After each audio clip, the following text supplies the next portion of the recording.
MovieWeb.com. Glasses. Glasses. Glasses, John!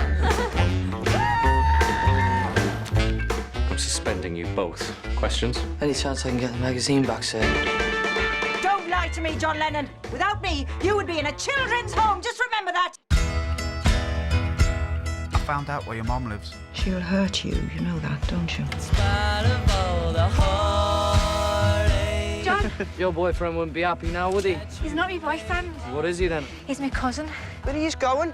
For a quick chat. At the moment, you're going nowhere. There's nowhere full of geniuses, sir.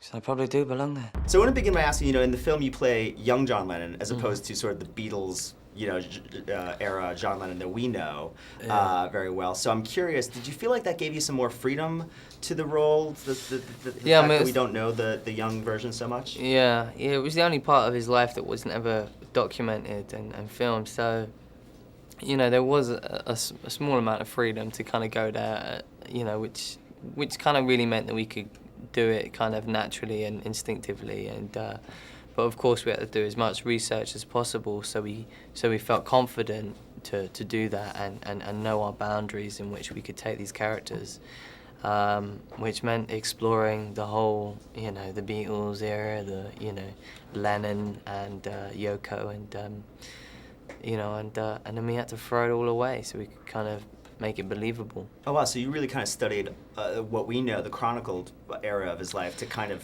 I had to figure out do the backstory. everything. Yeah, Oh, I that's read great. biographies. I watched every documentary. I watched all the films that they did. I watched most of the footage.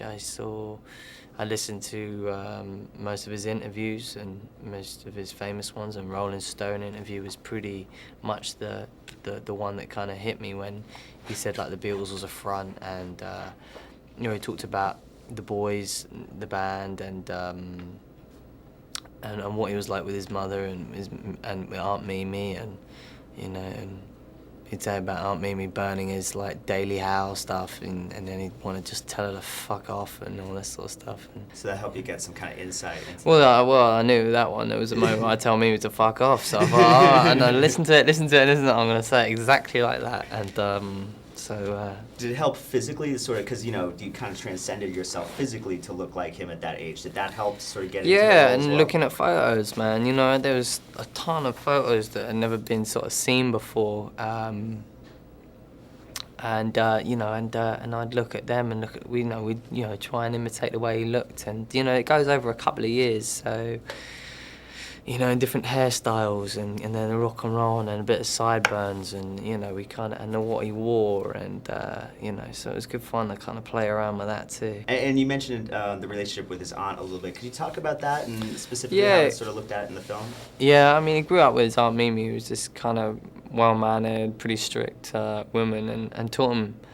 She was very cultured, She taught him of like Oscar Wilde and things like that, and great poetry and he was brought up pretty well educated. He went to private school, and you kind of learned pretty early on that when his uncle died, that she tells him that he gets pretty upset about it, and she tells him that to forget about it and put be strong and keep it away, sort of thing. And then obviously when he met his mother, with huge complications because she was living around the corner of all places, and he had two sisters and.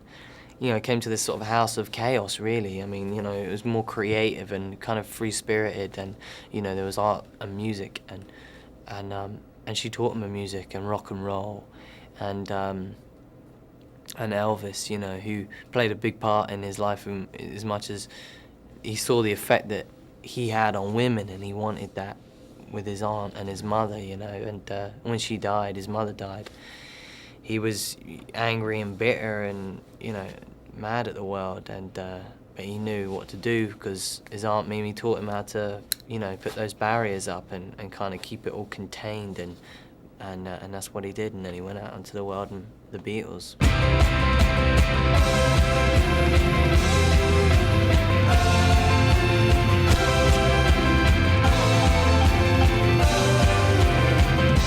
Off to Hamburg. And is this with the new group? Oh, what's they called again? DK. Oh.